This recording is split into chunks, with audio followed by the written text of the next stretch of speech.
He called her his plain, simple wife, while he flaunted his dazzling mistress at the most exclusive parties in New York. Arthur Vance believed he was the king of a financial empire he'd built from scratch. He boasted that his mistress's beauty was his real dividend, his ultimate acquisition. He loved to tell his friends how she was a masterpiece of nature, while his wife was merely comfortable. He had no idea his wife, Elara, wasn't just part of his empire. She owned it, from the glittering logo on the skyscraper to the last byte of code in its servers, and the man who thought he had everything was about to learn he had nothing at all. The chandeliers at the Metropolitan Museum of Art dripped light, scattering diamonds across the shoulders of New York's elite. Arthur Vance stood at the center of the grand hall, a glass of champagne in one hand, the other gesturing expansively.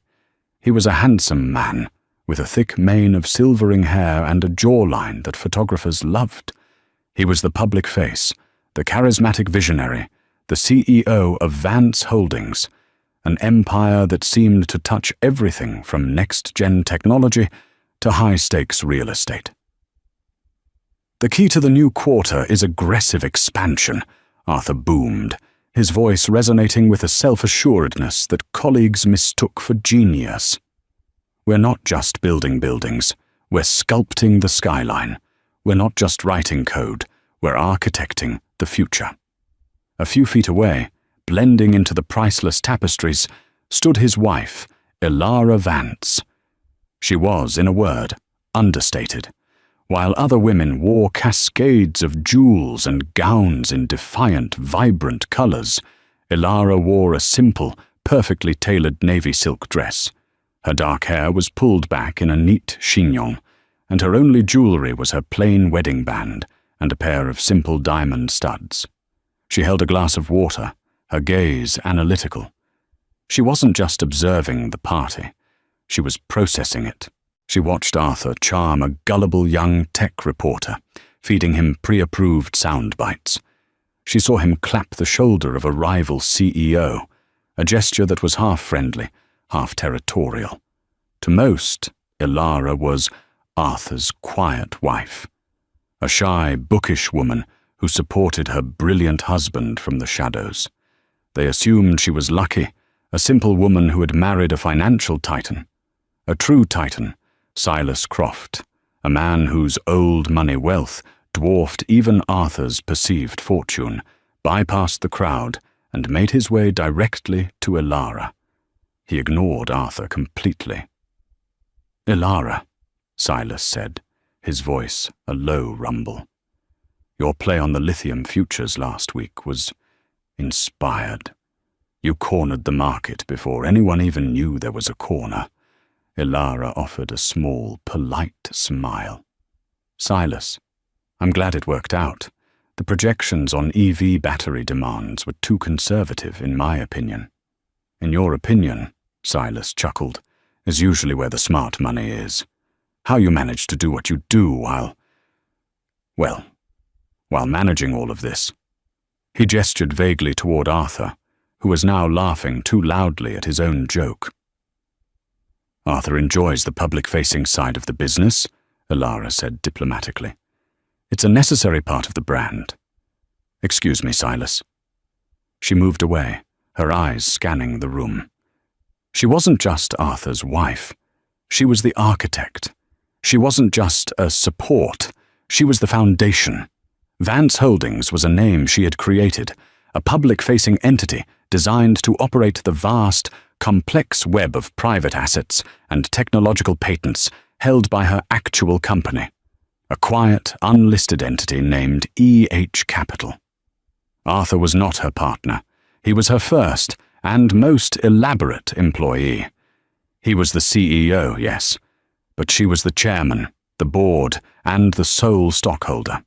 Their Upper East Side townhouse wasn't just a home, it was her fortress. While Arthur used the sprawling, mahogany-paneled library for his interviews, Elara's real office was 3 floors below ground, in a secure, soundproofed bunker, accessed by a biometric scanner hidden behind a 19th century bookcase. It was a room that would have made an intelligence agency proud. Later that night, Arthur stumbled into their bedroom, smelling of scotch and self-congratulation. "Ilara, you should have seen me. I had Robert Miller from the Journal eating out of my hand. He's running a cover story, The Vance Vision. Perfect." Ilara, already in a simple cotton nightgown, was reading a dense report on semiconductor fabrication. "That's nice, Arthur." He frowned, loosening his black tie. "Nice? It's brilliant. Sometimes I wonder if you even understand the scale of what I've built. You're content with your little charity boards and your books." He gestured dismissively. "It's a different world out here, Ilara. It's sharp. It's real." "I'm sure it is," she said, turning a page. Arthur sighed, annoyed by her lack of adoration. He pulled off his $10,000 Patek Philippe watch and tossed it onto the antique dresser. "You should try to engage more. People think you're aloof. It doesn't look good for the brand." "I'll try to be more engaging," Ilara said, her eyes never leaving the report.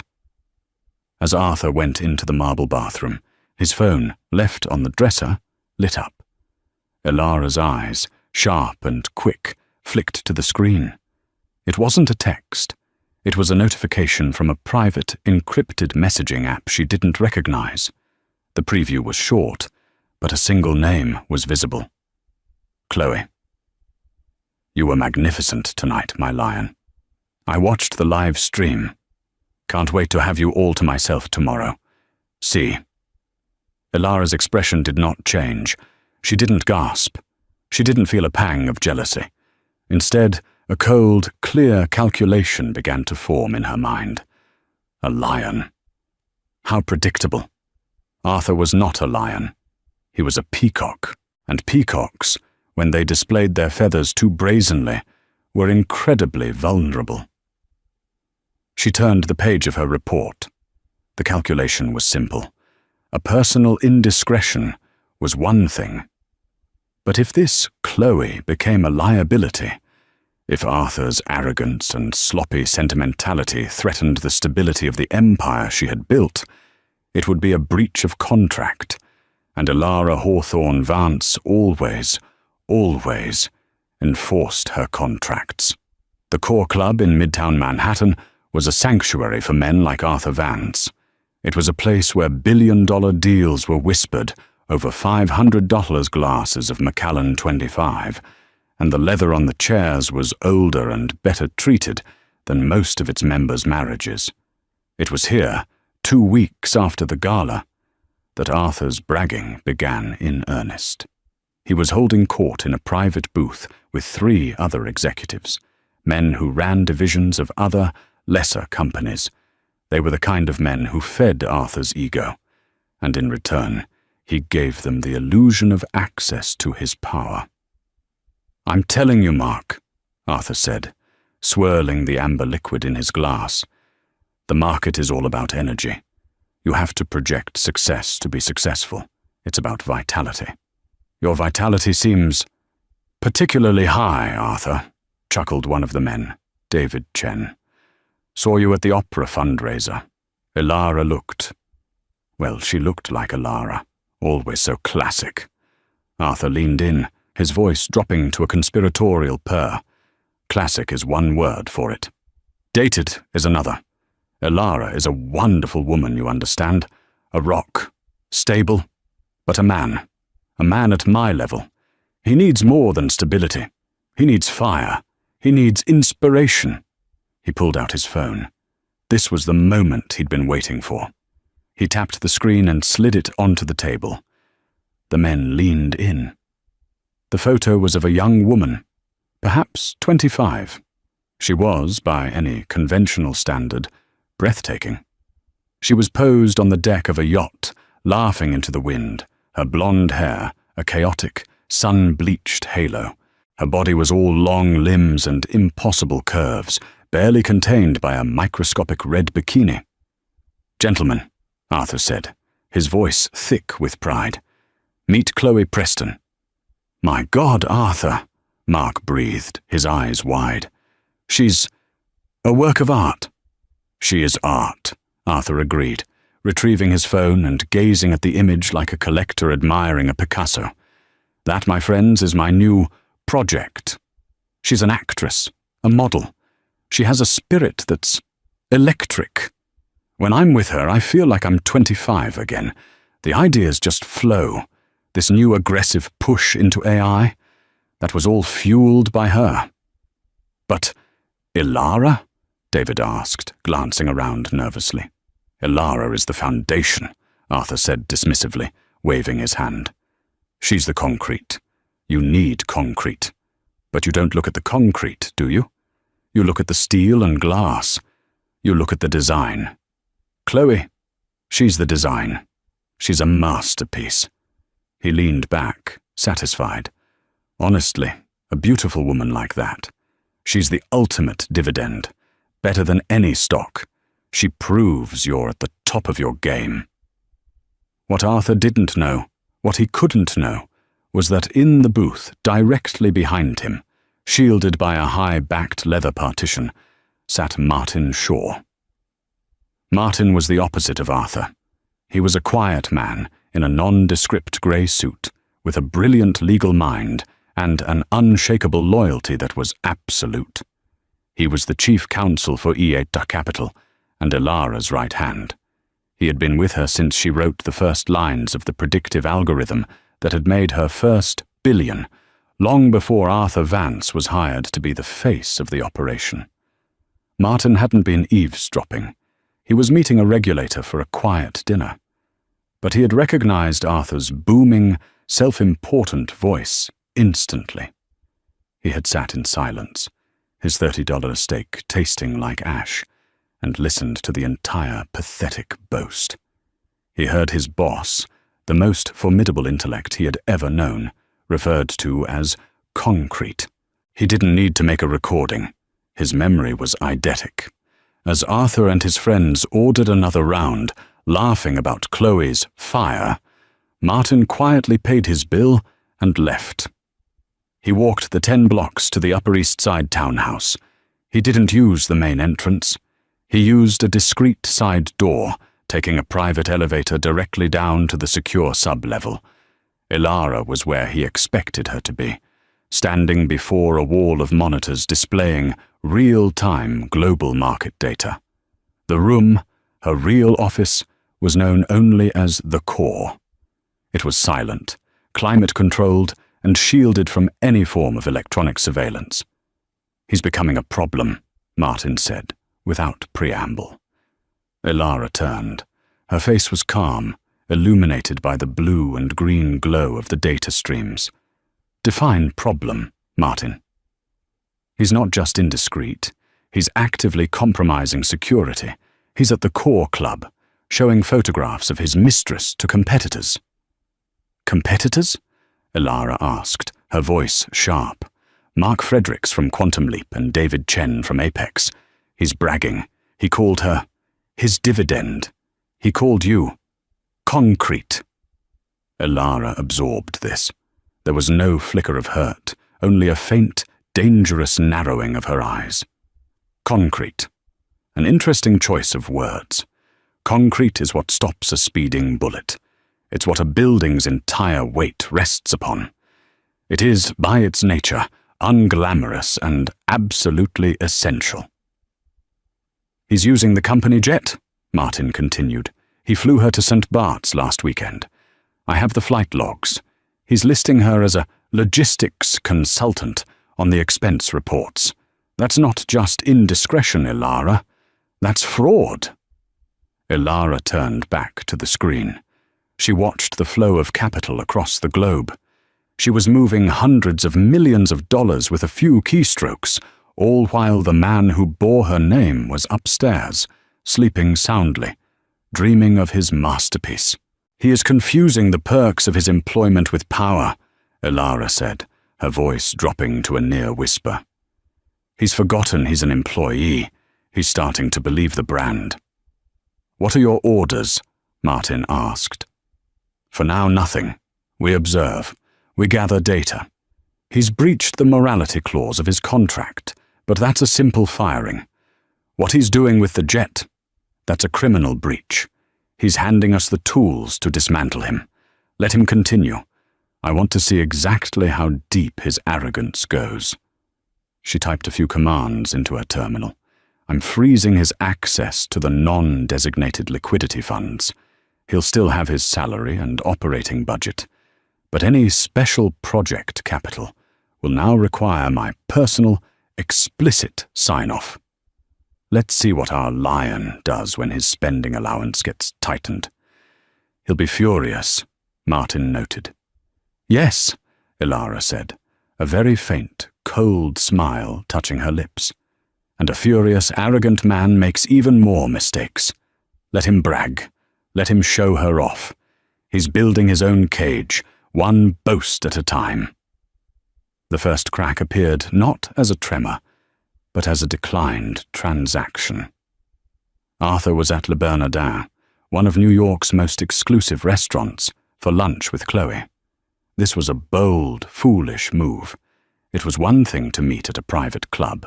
It was another to parade his mistress in a 3-Michelin-star establishment frequented by the city's power brokers. But Chloe had insisted. Arthur, darling, if I'm your inspiration, I can't be kept in a box. She'd purred in his penthouse apartment, a property leased by Vance Holdings as a corporate retreat. I want to be seen with you. I want people to know who I am.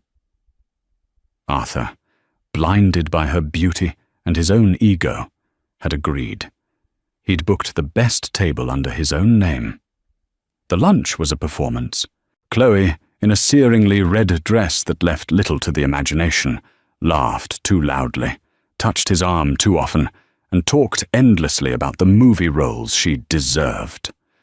Arthur, meanwhile, was scanning the room, nodding at acquaintances, relishing the blend of envy and shock he saw on their faces. He was making a statement. Look at what I have. Look at what I can do. The bill arrived. $1,800. Arthur handed the waiter his personal black card, the one linked to his discretionary fund at the company, the very fund Ilara had frozen. The waiter returned, his expression pained. My apologies, Mr. Vane. The card has been declined. Arthur's smile froze. What? That's impossible. Run it again. I have, sir. 3 times. It seems there is an issue with the bank. Chloe's perfectly arched eyebrow rose. An issue? Arthur, what's going on? It's nothing, Arthur snapped, his face reddening. A systems error. He fumbled for another card, his primary corporate Amex. This one, linked to his salary, went through. But the damage was done. The embarrassment was a physical, stinging heat on his neck. He stormed into Vance Tower an hour later, bypassing his secretary. Ilara! He shouted, bursting into the sprawling ceremonial office she kept on the 50th floor, the one she rarely used, preferring the core. She was there, as if expecting him, calmly reviewing a stack of quarterly reports. Arthur, you're back early. How was your lunch? You froze my account, he accused, slamming his hand on her desk. My personal fund. How dare you, without consulting me? Ilara looked up, her expression unreadable. It's not your fund, Arthur. It's a corporate liquidity fund for emergency capital allocation. I am restructuring our liquid assets in preparation for the Q4 acquisition. All non-essential funds are being consolidated. It's a simple administrative move. Administrative? He sputtered. I was humiliated in front of a client. A client? Ilara repeated, her voice dangerously soft. Chloe Preston, logistics consultant, an aspiring actress with $80,000 in credit card debt and no college degree. Is that the client you were entertaining? Arthur stopped, his blood running cold. How do you know that name? Ilara picked up a sleek, black file from her desk and slid it across the polished mahogany. Arthur opened it. His face went white. It was a complete dossier. Flight logs for the Gulf Stream, G650 to St. Bart's. Receipts from Cartier and Chanel, all billed to his corporate expense account. Detailed wire transfers from the discretionary fund to a private account under Chloe's name. And, most damningly, a transcript of his conversation at the Core Club. You're spying on me," he whispered, horrified. "I am auditing you," Elara corrected, her voice as sharp and cold as ice. "You are an employee, Arthur. You are the CEO of my company, and you are using company assets to fund your affair. You are committing fraud. You are exposing this entire organization to liability." Arthur stared at the pages, his mind reeling. He wasn't afraid. He was furious. He was being treated like a subordinate, like a child. All his self-perception as the lion and the visionary was being challenged by this accountant who happened to be his wife. "How dare you?" he finally said, his voice low and trembling with rage. "I built this. This company is nothing without my name, my face, my connections. You sit in your office and play with numbers, while I am out there making the deals. I am the asset, Elara. Me! You are a brand, Arthur. A brand I created and funded. We'll see about that," he snarled. He was backed into a corner, and his ego had only one way out. Attack. "You think you can control me with this? You think you can lock me out?" He grabbed the file. This is nothing. This is a domestic dispute. But I'm talking about business. The board respects me. The board listens to me. Maybe it's time for a change in leadership. Maybe the board needs to be reminded who actually runs this company. Elara watched him, her expression unchanging. "The board? Yes, the board," he shouted. "You're a passive shareholder, Elara. A founder, yes, but you've been hands-off for years. They'll see this for what it is, a spiteful wife trying to punish her husband. You've forgotten who you're married to. I am Vance Holdings." He stormed out of the office, clutching the dossier. He was no longer just an arrogant husband. He was a wounded animal. He didn't go home. He went straight to Chloe's apartment. "She knows," he said, pacing the white minimalist living room. "She knows everything." Chloe, who had been painting her nails, looked up with mild interest. "So? What does that mean? Are you cutting me off?" "No, it means I'm taking over, fully. I'm done letting her hide in the shadows and pull the strings. I'm calling an emergency board meeting. I'm going to have her removed." Chloe's eyes lit up. This was better than she'd hoped. "Removed? You can do that? I'm the CEO. She's just a board member with a large stake. The rest of the board is loyal to me. I'll frame it as a necessary restructuring. I'll tell them she's unstable, that she's letting a personal issue cloud her business judgment, that she's become a risk." He looked at Chloe, his eyes wild with a new, dangerous idea. "And when I've consolidated control, I'm going to give you a real position." "Oh, yes. Vice President of Brand Development, a 7-figure salary, a seat at the table. How does that sound?" Chloe smiled, a slow, predatory curving of her lips. She stood up and wrapped her arms around his neck. "That," she purred, "sounds like you're finally becoming the king I always knew you were. Destroy her, Arthur. Take it all." Arthur kissed her, his mind already drafting his speech. He was going to wipe that smug, calm look off Elara's face forever. He was going to take his empire. He had no idea he was walking, willingly, into his own execution. The call for the emergency board meeting went out at 9 a.m. on a Tuesday. The stated purpose? Urgent discussion on corporate governance and a proposed strategic restructuring of the executive board. Arthur felt a surge of adrenaline he hadn't felt in years. This was better than any deal. This was a coup. He spent the morning with his personal lawyer, a man who, tellingly, specialized in high-conflict divorce, not corporate law. Together, they drafted the motion. It was a masterpiece of corporate doublespeak. It cited Ilara's increasing disengagement from public-facing duties and recent erratic financial interventions as a clear and present risk to shareholder confidence. It called for her immediate removal from the board of directors, pending a full psychological and fiduciary review. To replace her, he proposed a special consultant to the CEO's office, with full board voting rights, Ms. Chloe Preston, whose fresh perspective and expertise in modern branding and market synergy would re-energize the Vance Holdings image. He was so insulated by his own arrogance that he didn't find it strange that Ilara accepted the meeting summons without a single phone call or question. He mistook her silence for fear.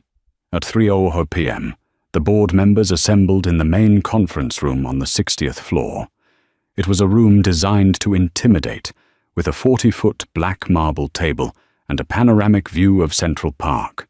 The 6 board members, 5 men and 1 woman, were people Arthur had personally courted over the years.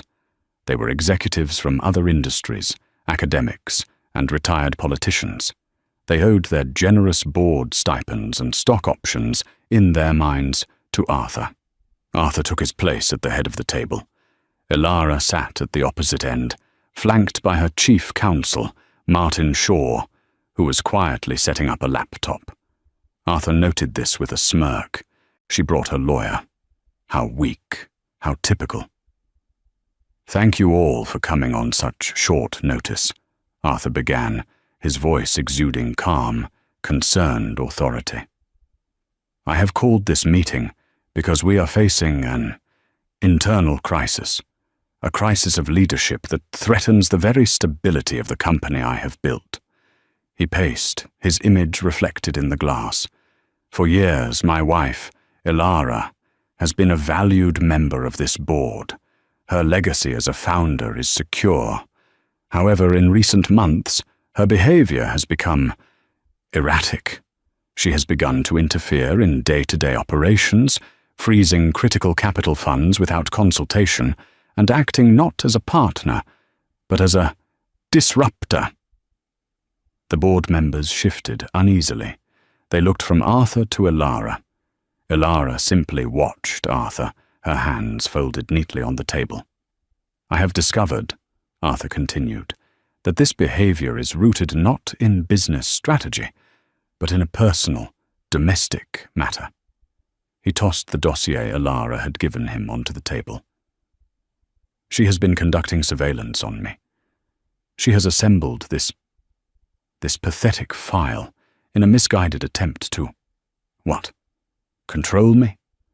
This is behavior unbecoming of a board member. It is unstable. A few board members glanced at the file, but none dared touch it. We cannot allow personal vendettas to jeopardize our fiduciary duty," Arthur declared, hitting his crescendo. "Vance Holdings needs strong, decisive, forward-looking leadership, which is why I am proposing 2 motions. First, a vote of no confidence in Ilara Vance, removing her from the board of directors, effective immediately." He paused, letting the shock settle. "Second, to fill the new strategic vacuum, I propose we appoint a special consultant to the CEO with full board privileges, a woman whose dynamic energy and insight into the modern market will be invaluable. I nominate Ms. Chloe Preston." A stunned silence filled the room. Even the board members loyal to Arthur looked bewildered. They knew who Chloe Preston was.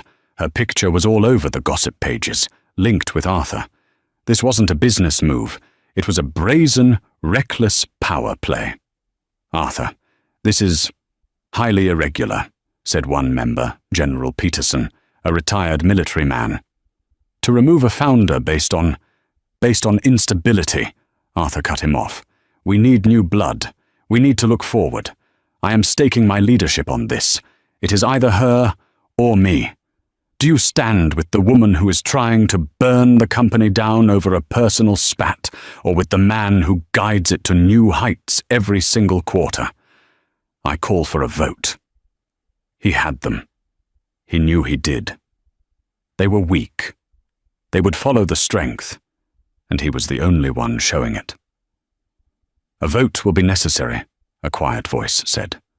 Ilara stood up. She was not angry. She was not crying. She looked, Arthur thought, almost bored. Thank you, Arthur. That was illuminating. She nodded to Martin Shaw. Martin pressed a key on his laptop. The massive screen at the end of the room, usually reserved for market projections, flickered to life. It didn't show charts. It showed a simple, organizational diagram. Before we vote, Ilara said, her voice cutting through the silence, I feel it is my duty to clarify for the board exactly what it is they do. Arthur frowned. What are you talking about? We're the board of Vance Holdings. No, you're not, Ilara said simply. The diagram on the screen was a pyramid. At the very top, in a single, bold box, were the words E.H. Capital, LLC, sole shareholder, Ilara Hawthorne. An arrow pointed down from that box to another, smaller box, Hawthorne Strategic Solutions, Inc., 100% owned by E.H. Capital.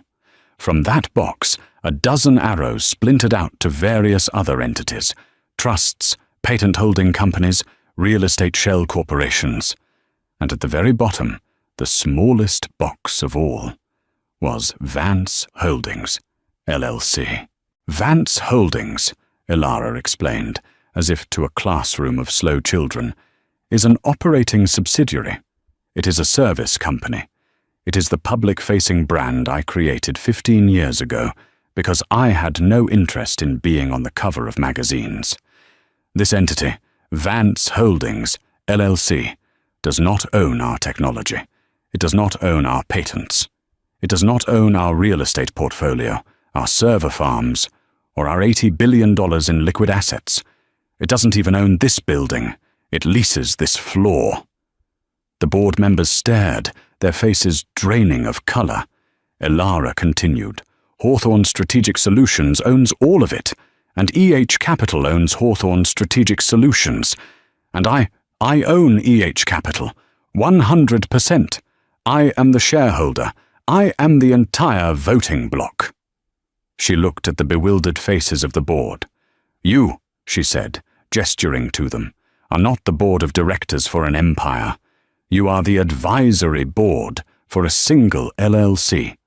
A board I appointed, and a board I can and will dissolve. Your stipends are a line item on my expense sheet. She then turned her cool, analytical gaze on the man who was still standing at the head of the table, his mouth slightly open, his face a mask of disbelief. And you, Arthur, you are not the king. You are not the visionary. You are an employee. Martin Shaw stepped forward and placed a single, blue-sheathed document in front of Arthur. You are the CEO for hire of Vance Holdings, LLC, Ilara stated. You are on a very, very generous contract, a contract which you have, just, in spectacular fashion, breached. Section 4, Fiduciary Duty. Section 5, Misuse of Corporate Assets. Section 7, Morality and Public Comportment. And as of 5 minutes ago, Section 9, Attempted Corporate Malfeasance. This is, Arthur stammered, this is a lie, a trick. It's not a trick, Arthur, Ilara said. It's the paperwork. The paperwork you were clearly too important and too visionary to ever read. She walked the length of the table until she was standing directly in front of him. You are fired. Effective immediately. Your corporate accounts are frozen. Your access to all company property is revoked. The lease on your corporate retreat, penthouse, is terminated. The car that is waiting for you downstairs is no longer yours. You will be escorted from this building by security. She looked at him, and for the first time, Arthur saw what Silas Croft and the other real Titans saw. Not a plain, simple wife. He saw a queen. He saw an empress. He saw the ice-cold, terrifyingly brilliant architect of his entire life. "You boasted about your mistress's beauty," Elara said, her voice a devastating whisper. "You called her your dividend. You called me concrete. You were right about one thing, Arthur. I am the concrete. I am the foundation. And you are just a rather tacky, poorly designed statue that I have decided to remove." "You can't do this," he yelled, his voice cracking. "I just did." Elara looked past him, to the two uniformed security guards who had entered the room at Martin's signal. "Gentlemen, Mr. Vance is no longer an employee. Please see him out. He is not to take anything but his personal photographs." Arthur stared at her, his face purple with rage and humiliation. "Elara, you will regret this. I will destroy you. I will tell the world." "Tell them what?" Elara asked, turning away. "That you were a figurehead? That you were a glorified spokesman who committed fraud to impress a call girl? Go ahead. I own the PR firms too." The guards took Arthur's arms. He was, for the first time in his life, utterly and completely speechless. He, the lion, was being dragged out of his own jungle, and he couldn't even manage a roar. The silence that followed Arthur's removal was heavier and more absolute than the black marble of the table. The boardroom, which minutes before had been the stage for Arthur's attempted coup, now felt like a tomb. The remaining board members sat frozen, like statues themselves, their eyes fixed on Elara. General Peterson was the first to speak, his voice hoarse. "Mrs. Vance, Ms. Hawthorne, I had no idea."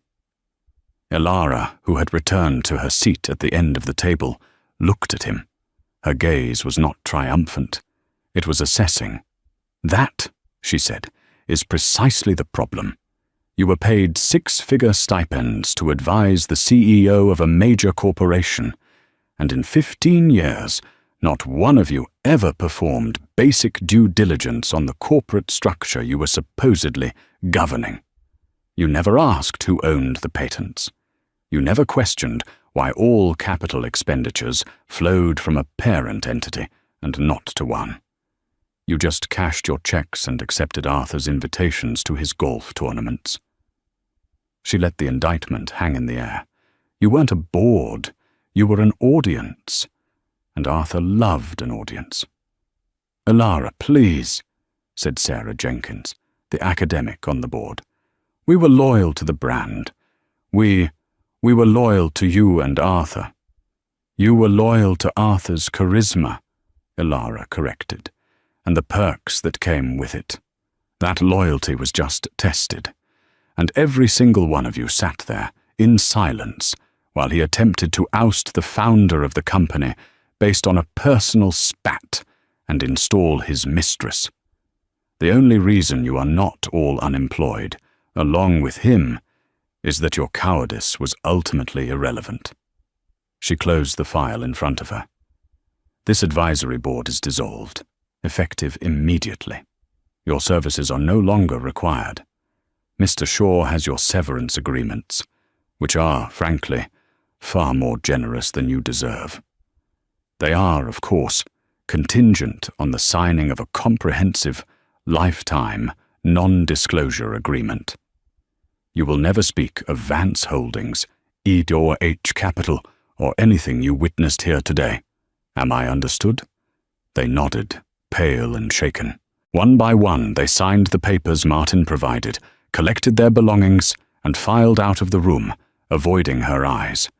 They had walked in as powerful directors and were walking out as disgraced, overpaid spectators. When the room was empty, Martin Shaw finally allowed himself a small, tight smile. "That was efficient, Elara." "It was overdue," Elara said, standing and walking to the vast window. She looked down at Park Avenue, 60 floors below.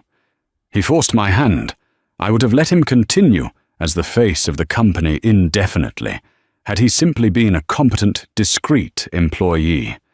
But his ego became a liability. A 25-year-old actress was not going to be the iceberg that sank my ship. "What about Miss Preston?" Martin asked. "She is, at this moment, likely waiting for a phone call from Arthur, expecting to be crowned a vice president." "Miss Preston," Ilara said, "will find the lease on her apartment terminated by the end of the day. The locks will be changed by 6 p.m. She can retrieve her personal belongings from a storage unit in Queens once she settles her outstanding bill with Hawthorne Strategic Solutions for the consulting fees she was illegally paid." "She won't be able to pay it," Martin noted. "I know, but the bill will follow her, as will the credit agencies." Ilara had no malice for Chloe. To her, the woman was just a bad variable, a rounding error that had been corrected. "And Arthur?" Ilara's expression hardened. "He has breached his contract. He owes the company $4.8 million for the unauthorized use of the jet, the fraudulent expense reports, and the funds he wired to Ms. Preston. His severance is void. His company-funded pension is void. All his stock options were tied to Vance Holdings, LLC, the service company, which, as of this meeting, has a net worth of 0.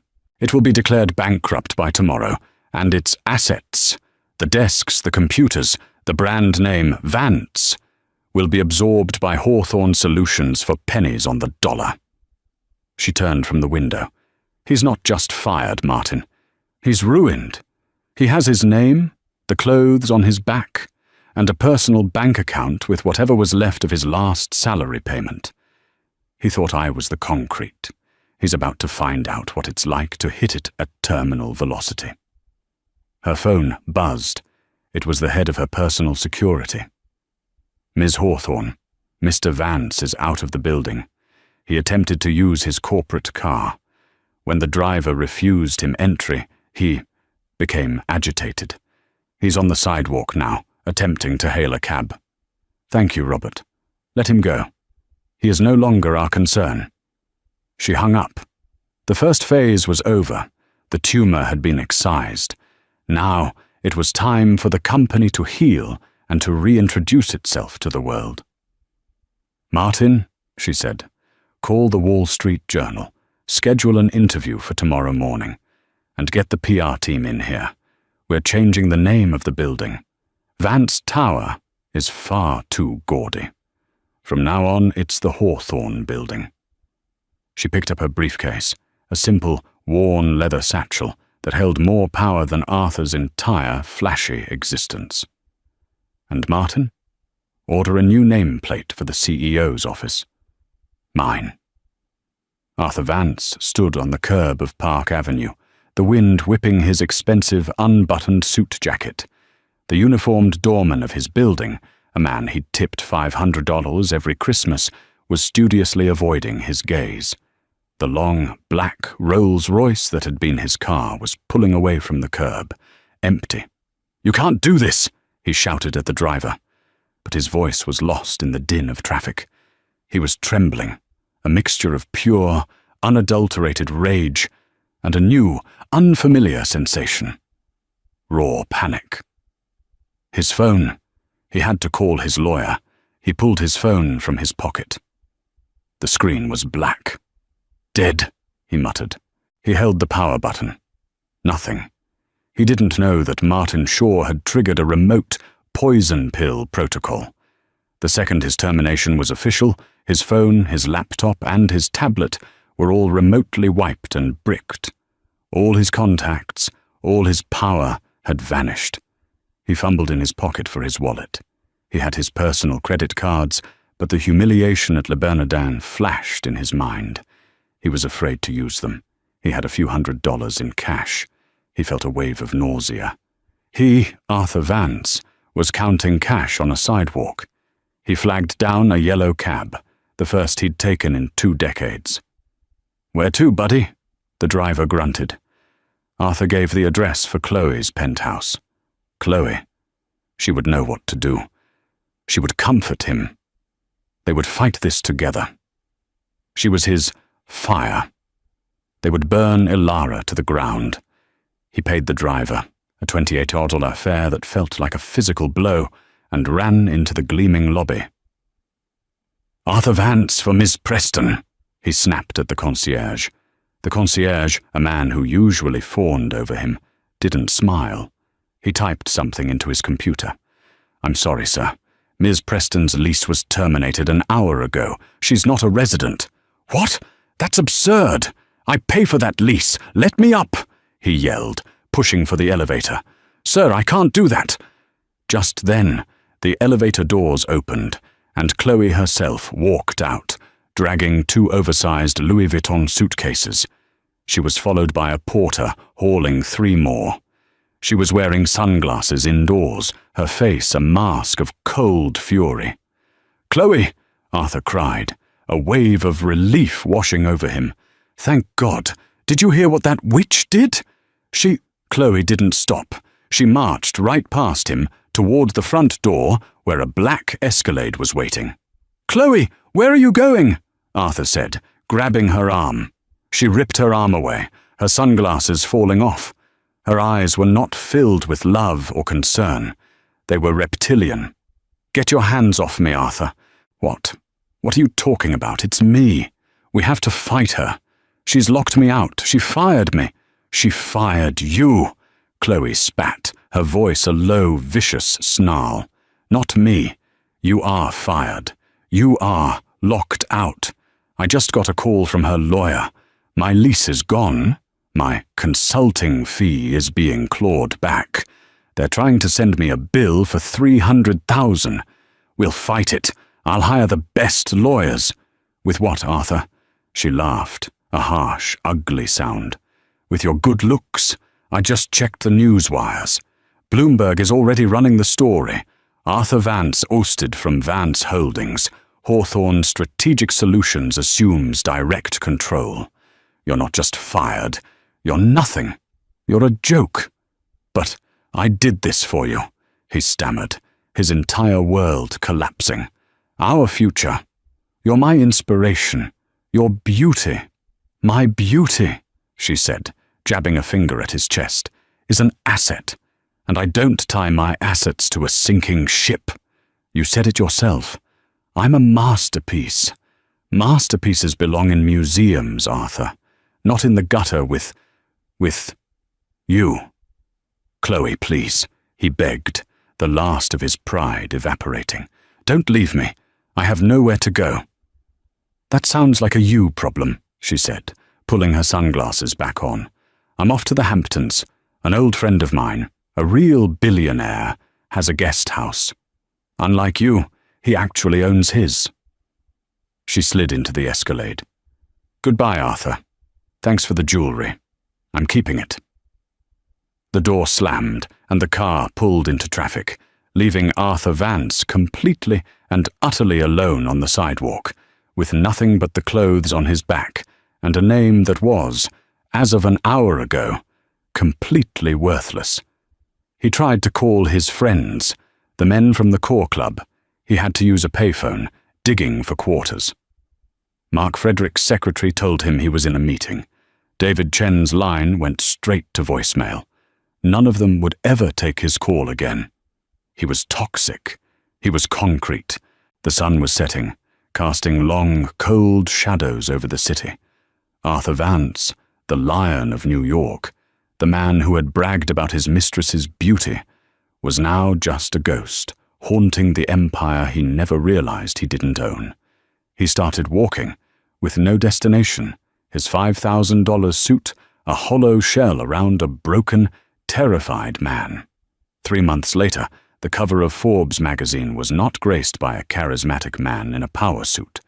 It featured a striking, powerful image of a woman. Ilara Hawthorne. She was not pictured in a boardroom or a glittering gala. She was standing in the server room of the Core, her hand resting on a bank of supercomputers, her expression clear, focused, and in complete control. The headline was simple and devastating. The Quiet Titan, Ilara Hawthorne, the 100 billion woman who was hiding in plain sight. The article, which she had personally approved, laid out the entire story. It detailed how she, a child prodigy in computer science and quantitative analytics, had built the Helios algorithm that became the bedrock of EH Capital. It explained how she hired Arthur Vance, then a handsome, silver-tongued tech salesman, to be the face of her operation, allowing her to build her empire from the shadows. It was a masterstroke of PR. It reframed her 15 years of silence, not as weakness, but as a deliberate, strategic choice. The business world was electrified. Ilara Hawthorne was not just another billionaire. She was the architect. The Vance name was gone. The tower on Park Avenue was now the Hawthorne Building, its lobby refitted with cool, minimalist efficiency. The company, now operating openly as Hawthorne Strategic Solutions, was more profitable than ever. Ilara, now the public CEO, was ruthless in her efficiency. She had trimmed the fat, firing the executives Arthur had hired for their loyalty rather than their skill, and promoting the brilliant engineers and analysts, the concrete, that Arthur had always ignored. She was in a meeting in her new office, Arthur's old one, now gutted of its dark wood and replaced with glass and light, with Martin Shaw and her new executive team. They were planning a multi-billion-dollar push into green energy technology. "The old infrastructure is inefficient," Ilara said, pointing to a holographic map. Arthur was focused on Flash, on AI initiatives that just sounded good in a press release. The real money, the real future, is in sustainable power. We're not just going to build a new skyline, we're going to power it. Her team listened, captivated. There was no bragging here, no empty charisma, just data, logic, and an iron will. She was not a lion or a visionary. She was a builder, and her new empire would be made of steel and light, built on a foundation of concrete and code. Miles away, in a cramped, windowless office in a shared workspace building in Queens, a man sat at a cheap desk, a plastic headset on. His hair was no longer perfectly coiffed. It was grey and thinning. His face was gaunt, the charismatic glow long gone, replaced by a dull, hunted look. "No, Mr. Peterson, I understand. I understand the fund is high risk," he said into the headset, his voice a reedy shadow of its former self. Arthur Vance was a cold caller for a third-rate penny stock firm. It was the only job he could get. His name was now synonymous with failure, a Wall Street punchline. The $4.8 million debt he owed to Hawthorne Solutions hung over him like a death sentence, ensuring he would never own anything again. His wages were garnished, leaving him just enough to live on in a tiny, one-bedroom apartment he shared with 2 other people. He finished his call. Another rejection. He rubbed his eyes, the cheap fluorescent lights giving him a migraine. On a small, flickering TV mounted in the corner of the office, a financial news program was playing. A cheer went up. Ilara Hawthorne, live from the floor of the New York Stock Exchange, was ringing the opening bell, celebrating the launch of her new green energy IPO. She was smiling, a small, genuine smile, as the confetti rained down. She looked powerful, vibrant, and, Arthur had to admit with a sickening lurch, beautiful. "Look at her," one of the other callers, a kid young enough to be his son, said. "That's the real deal. Built it all herself. They say her husband was some idiot who tried to steal it." Arthur didn't say anything. He just looked down at his shoes. They were scuffed. He had bought them for $60 at a discount store. He had been the design, the steel and glass facade. He had bragged about the fleeting beauty of his mistress, all while ignoring the true, enduring power of the woman who held it all. He thought she was the foundation, something to be buried and ignored. He finally understood. The foundation isn't the bottom, it's everything, and he was just the rubble that had been cleared away. Arthur learned the hard way that true value isn't in flashy beauty or boastful charisma, but in the quiet, unseen power that actually builds empires. He mistook the glittering facade for the foundation, and in his supreme arrogance, he tore down the only thing that was ever holding him up. Elara Hawthorne proved that the most brilliant minds often choose the shadows, not the spotlight, until the precise moment comes to claim what is rightfully theirs. What did you think of Arthur's spectacular downfall? Was Elara's justice cold and calculated, or was it the perfect response to his betrayal? Let us know your thoughts in the comments below. If you enjoyed this story of hidden power and karmic justice, please show your support by hitting that like button, sharing this video with someone who loves a good twist, and most importantly, click subscribe and ring that notification bell. We have more dramatic, real-life stories coming your way every single week. He was a man who had everything: a corner office on the 50th floor, a tailored suit worth more than most cars, and a ruthless ambition that had scorched everyone beneath him. His secretary Clara was just another rung on his ladder, diligent, intelligent, and inconveniently pregnant. When his ambitious mistress, Serafina, wanted Clara gone, he did it without a second thought. He fired her, publicly, humiliatingly. What he didn't know, as he watched her walk away, was that Clara wasn't just his secretary. She was Clara Hayes, the only daughter of the man who owned the entire building, and the reckoning was just beginning. Julian Vance lived his life 50 floors above New York City, and he believed this altitude granted him a kind of divinity. His office at Vanguard Equity Partners wasn't just a room, it was a testament to his arrival. It was a cube of glass, suspended over the city, and from it he viewed the world, and his employees, as tiny, manageable subjects. Julian was a man carved from ambition. At 38, he was the youngest senior vice president in the firm's history, and he wore his success like armor. Bespoke Tom Ford suits, a Patek Philippe watch that chimed on the quarter hour, and a smile that was both dazzling and predatory. Outside that glass cube sat Clara Hayes.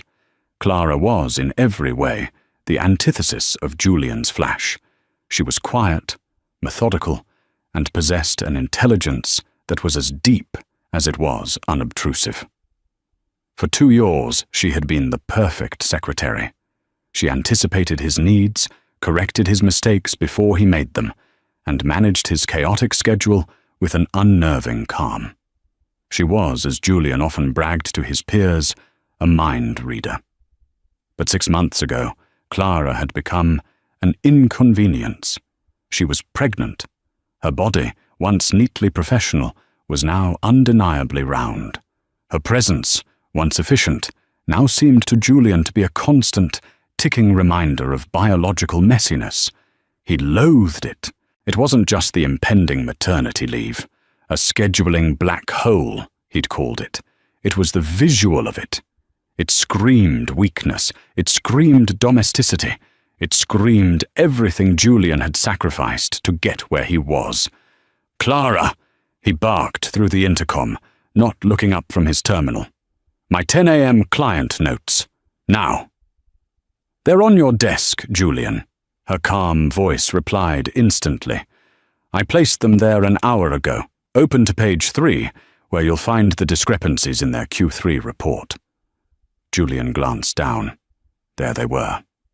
He grunted, annoyed at her preemptive competence. His annoyance was being actively stoked by Serafina Croft.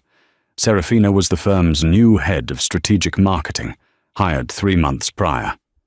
She was fire to Clara's ice, all sharp angles, blood-red lipstick, and a laugh that echoed with undisguised avarice. She and Julian had fallen into a discreet, then flagrant affair almost immediately. Serafina didn't just want Julian's affection, she wanted his power, and she saw Clara as a stubborn obstacle. Serafina sauntered over to Clara's desk, leaning against it hip first, deliberately crowding Clara's space. She was holding a steaming mug. "Still here, Clara?" Serafina purred, loud enough for the entire floor to hear. "I'm surprised you can still fit behind that desk. You're blooming." Clara didn't look up from her screen. "I'm fine, Miss Croft. Can I help you with something?" "Oh, just admiring your dedication," Serafina said, taking a sip. "Julian is so kind to let you keep working. Most women in your condition would be at home, nesting or something." A few junior analysts snickered. Clara's fingers paused on the keyboard. Beside her, Mary, the older executive assistant for another partner, shot Serafina a venomous look. Mary liked Clara. She'd seen ambitious sharks like Serafina devour good people for sport. "I'm more effective here, Miss Croft," Clara said evenly. "Are you, though?" Serafina shot back. Julian was just complaining that the Sanderson files were late. "Pregnancy brain, I suppose?" Clara's head snapped up. "The Sanderson files are not due until tomorrow at 5. Julian wanted them today. He must have forgotten to tell you," Serafina said, with a fake pout. "Don't worry, I handled it for him." Clara watched her walk away, a perfectly straight seam running up the back of her designer skirt. Clara looked at her digital scheduler. The Sanderson deadline was, indeed, tomorrow.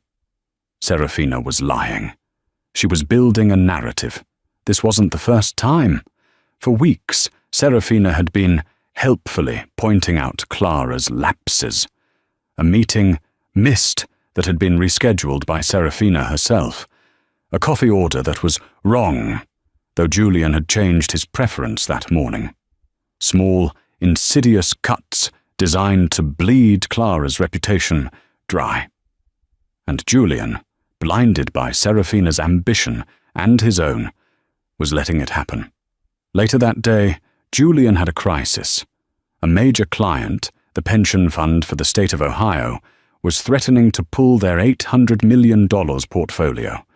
Their representative was on a conference call, and he was furious. "I'm looking at this proposal, Vance, and it's a joke," the man yelled through the speakerphone.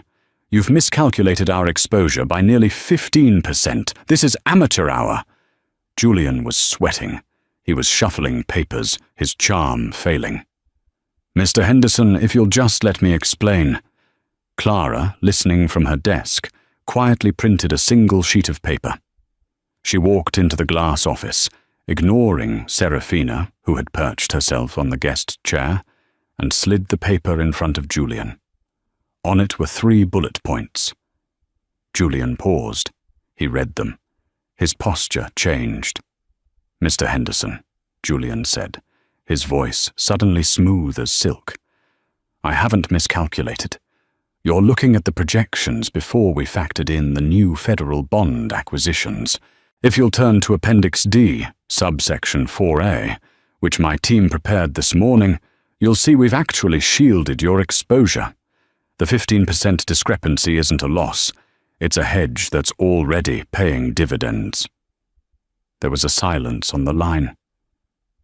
"Well, why didn't you say so?" "I prefer to let the numbers speak for themselves," Julian said, leaning back. He won the call. The client was pacified. When he hung up, Serafina ran a hand up his arm. "You were brilliant, Julian. You saved us." Julian straightened his tie, his gaze falling on Clara, who was quietly retrieving the paper.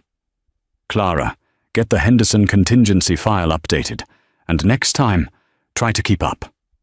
Clara paused at the door, her back to him. "Of course, Julian." She walked out. Julian didn't see the look on her face, but Mary at the next desk did. It wasn't defeat, it wasn't sadness, it was a cold, calculating patience. It was the look of a chess master watching her opponent knowingly walk into a trap. The trap was being set. But not by Clara. It was being set by Julian and Serafina over $300 stakes at the Onyx Room, a restaurant so dark and exclusive it felt like a vault. "She has to go, Julian," Serafina said, swirling a glass of Cabernet. The crimson liquid caught the light from the single candle. "She makes you look soft." Julian loosened his tie, away from the fluorescent lights of the office. His ambition felt purer, more justified. "She's pregnant, Sarah. Firing her is a legal nightmare. The optics are terrible." "Optics?" Serafina laughed, a low, throaty sound. "We're not talking about optics. We're talking about your future, the partnership, the Asia-Pacific expansion. Do you think David Morrison got to be CEO by worrying about optics? He got there by being decisive, by cutting liabilities." She leaned in, her voice dropping. "And she is a liability. She's slow, she's dowdy, and she's watching us. I don't like it." Julian frowned. "She's a secretary. She's not watching anything." "Isn't she?" Serafina countered. "She saved you on that Henderson call. How did she know that? How was she that prepared? It's like she's auditing you. It's creepy, Julian. And frankly, I want her desk. I want to be right outside your office. I can be your partner in this, Julian. Your real partner. But not while she's there, playing Mother Superior." The image she painted was potent. Serafina, in her sharp suits, sitting guard at his door. Serafina, anticipating his real needs. It was an intoxicating thought. The pregnancy had repulsed him, but Serafina was right. Clara's quiet competence was, in its own way, a threat. It felt like judgment. "Fine," Julian said, his voice hardening. "We cut the liability, but it has to be clean. It has to be for cause." "Then we find a cause?" Serafina smiled, raising her glass. The cause began the next day. It was a two-pronged attack: manufacture a performance issue and sabotage her reliability. The first step was a file. The North Star acquisition was Julian's flagship project, a $2 billion deal. The final signatory papers were due by courier to London by 10 a.m. Friday. This was a hard deadline. Missing it would incur massive penalties. Clara had the package prepped by Wednesday. She logged it for international courier pickup, triple-checked the customs forms, and placed the bright red, wax-sealed envelope in the secure outgoing mail slot. She sent a confirmation email to Julian. "North Star package is secure and logged for 8 a.m. pickup tomorrow, Thursday. It will arrive in London with 24 hours to spare." Julian read the email. Serafina was leaning over his shoulder. "See?" he whispered. "She's on top of it." "It's impossible." "Nothing is impossible," Serafina whispered back. She waited until 5:30 p.m., when Clara, moving a little slower than usual, packed her bag and headed for the elevator. Clara was the last to leave their section. Mary, the other assistant, had left hours ago. At 5:35 p.m., Serafina walked calmly to the mailroom. She flirted with the night shift clerk, asked him to find a lost earring near the sorting table. While he was distracted, her hand darted into the international secure slot. She retrieved the bright red envelope. She didn't destroy it. She simply slipped it into her oversized designer handbag. At 7 p.m., she and Julian were in his office. He was pacing. "This is insane, Sarah. This is a felony." "It's a clerical error, Julian," she cooed, placing the envelope on his desk. "Clara's error. She must have forgotten to put it in the slot. Look, here it is, sitting on her desk, buried under a memo. She must have left it this afternoon. How tragic. How forgetful." She then moved to Clara's computer. Clara, trusting, had her password saved in a desktop file for Julian, in case of emergency. This, Serafina decided, was an emergency. She logged into Clara's email. She found the confirmation message sent to Julian. North Star package is secure and logged. Serafina smiled, and with a click of the mouse, she deleted it. Not just from Clara's sent folder, but from the server-side recall. Then, she went into Clara's scheduler and deleted the courier pickup appointment. "There," she said, logging out. "No email, no appointment, just a package sitting on her desk. Missed. A multi-billion-dollar deal, jeopardized by her incompetence. By her pregnancy brain." Julian stared at the package. This was the point of no return. This wasn't just firing someone, it was destroying them. He picked up the package. He opened Clara's desk drawer, the one with her spare sweaters and prenatal vitamins, and dropped the package inside, kicking it to the very back. "It's done," he said, his voice hollow. "Good," Serafina said, kissing him hard. "Now tomorrow, we'll be in the Chicago office. We'll be unreachable. By the time anyone realizes the package never left, it will be Friday morning. It will be too late, and it will be entirely her fault." They left the office, partners in crime. Back in the darkness, the green light on Clara's computer terminal blinked off, but across the hall, a small red light on a ceiling-mounted security camera, the one Julian always assumed was just for show, remained on. It had captured Serafina's 5:35 p.m. visit to the mailroom. It had captured her logging into Clara's computer. It had captured everything. Friday morning was electric with panic. The first call came at 9 a.m., London time, which was 4 a.m. in New York. Julian, asleep in his high-rise apartment, ignored it. The second came at 5 a.m. from his boss, David Morrison. Julian answered that one. "Vance, where in God's name is the North Star package?" Morrison bellowed, his voice cracking with transatlantic static. "Our London team is sitting here with the board, and the documents are not here. The 10 a.m. deadline is in 1 hour. Julian feigned groggy confusion. "What? That's impossible." Clara confirmed it was sent. "Well, it wasn't," Morrison roared. "You fix this, Vance. You fix this now, or your partnership is dead." The line clicked. Julian was wide awake. He frantically called the office. Clara, who always arrived at 7 a.m., picked up. "Clara, where is the North Star package?" Julian yelled, genuine panic now mixing with his manufactured rage. "It's... what?" Clara's voice was instantly alert. "Julian, it's in London. I sent it Wednesday for Thursday pickup." "It's not in London. The courier company has no record of a pickup. Did you log it?" "Yes, of course I logged it. I emailed you the confirmation." Clara was typing furiously. "Julian, the email. It's gone. The scheduler appointment. It's not here." "What do you mean it's not there?" Julian spat. "Did you forget? Clara, did you forget to send the most important package of my career?" "No, Clara was stunned. She was searching her desk, her mind racing. I don't understand. I know Find it, Clara. Find it, or you are finished." Julian hung up. He showered, shaved, and dressed with methodical care. He put on his most expensive suit.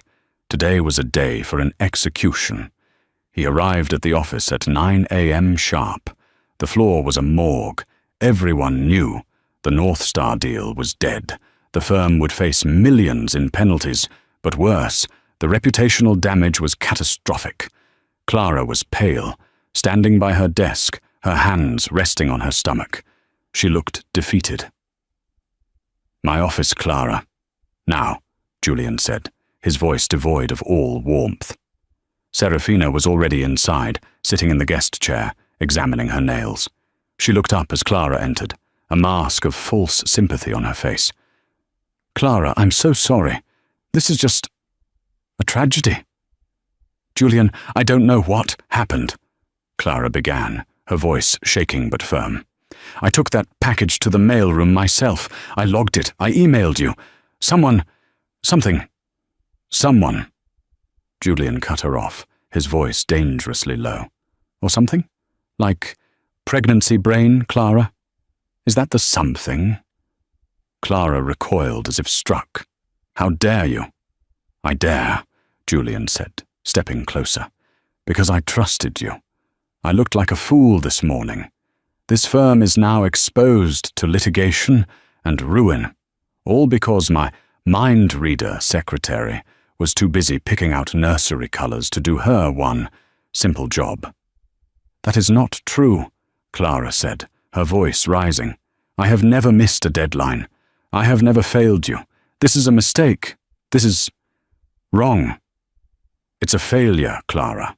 A catastrophic failure, Julian said. He leaned on his desk, the picture of a disappointed, betrayed leader. Serafina was the one who found the package. Go on, Sarah, tell her. Serafina looked up, her eyes wide with mock sadness. Clara, I found it this morning, in your desk drawer, under a pile of baby magazines. This was a lie too far, a vicious, unnecessary embellishment. What? Clara whispered. She physically staggered back. No, I would never. Someone put it there. Who, Clara? Julian laughed, a cold, barking sound. The mailroom gnome? Serafina? Me?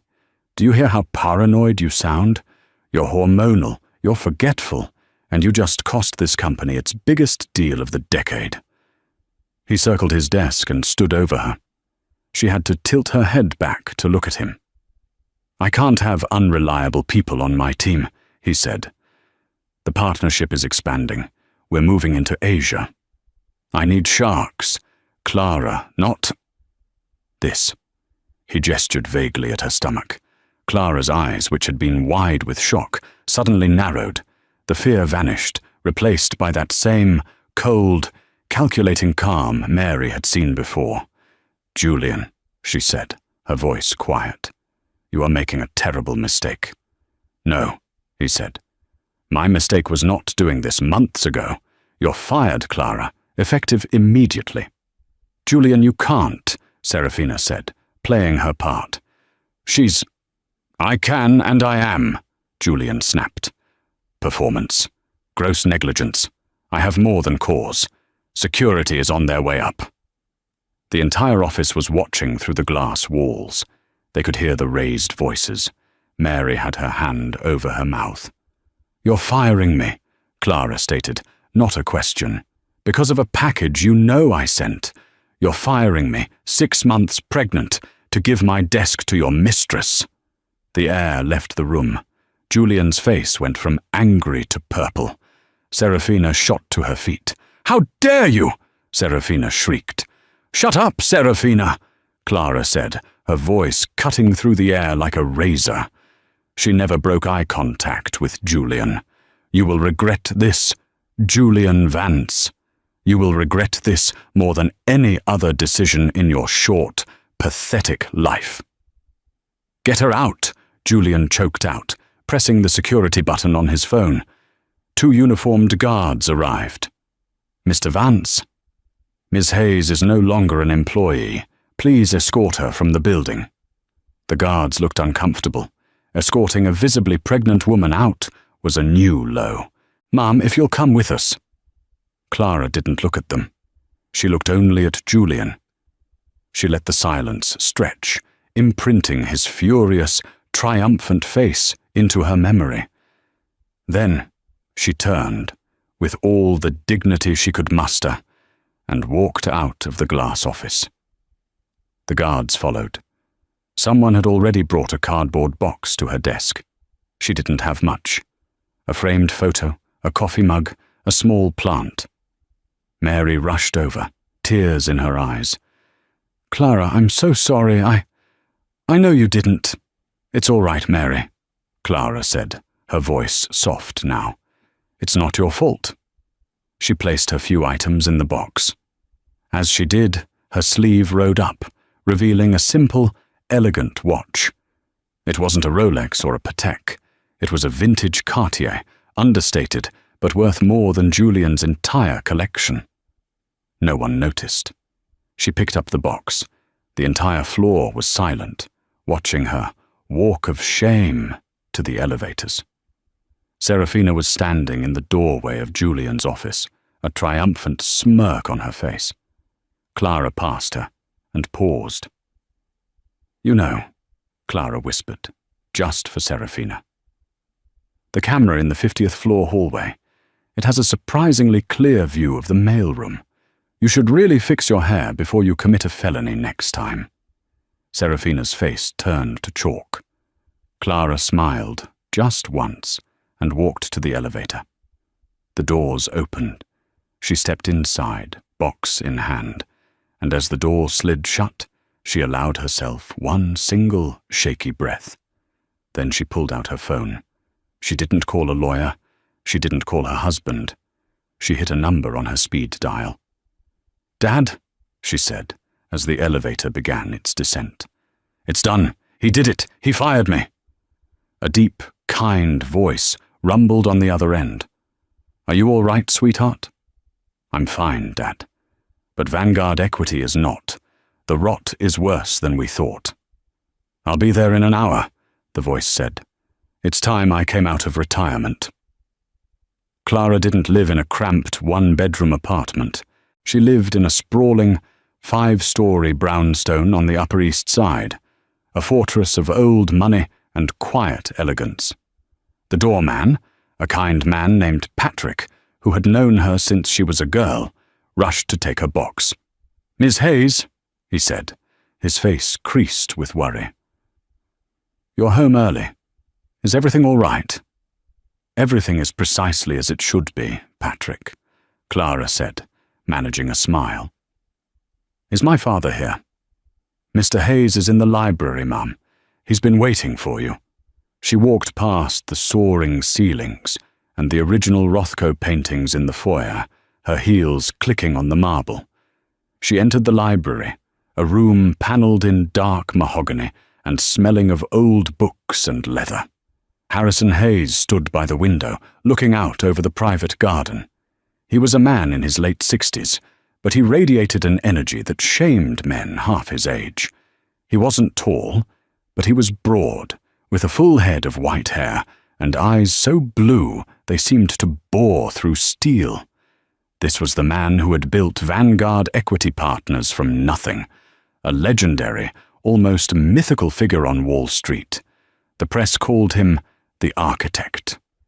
For the last 5 years he had been happily retired, leaving the day-to-day to his hand-picked successor, David Morrison. He turned as she entered. "Clara." He enveloped her in a hug, his hand going to her belly. "And how is my grandchild?" "He's kicking," Clara smiled, leaning into him. "He's as indignant as I am." "He has my blood, after all," Harrison chuckled. He led her to a deep leather armchair and poured her a glass of water. "Tell me everything. From the top." Clara recounted the entire sordid affair. The Henderson call, the missed package, the lies, Serafina, the public humiliation.